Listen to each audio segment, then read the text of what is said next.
Hi guys, my name is Elizabeth Buckner. This is a video responding to David for week 14 about Asian Americans and their representation in society.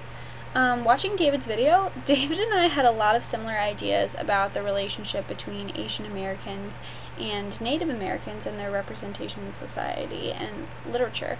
The Yokota article talks about how Asian Americans or people of Asian descent are usually represented in like a folky, ancient times sort of way. And this is really similar to Native Americans, and David and I had really similar ideas about this. One thing that I really thought, one thing that came to mind when David was talking about Native Americans and their representation in society and how it's like really similar to Asian Americans was in my current 402 placement. I'm working in a kindergarten classroom, and around Thanksgiving time we were reading a book about the Pilgrims and the Indians and that whole thing, and there's a little boy in my classroom who's I think he's 5, and he is actually, both of his parents come from Native American backgrounds.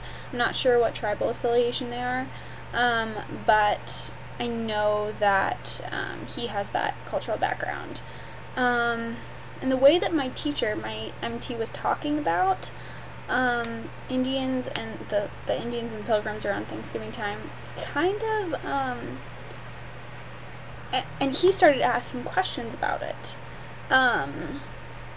And she was saying, well, this is how these people live, or this is how these people lived, and she was failing to acknowledge the fact that his culture and his background is actually American Indian. So I thought that that was really interesting, this like failure to see a student's background and like accurately represent it, even though you have a student in your classroom who is from a certain cultural background that you're representing in literature, and probably falsely representing because you're only representing one perspective.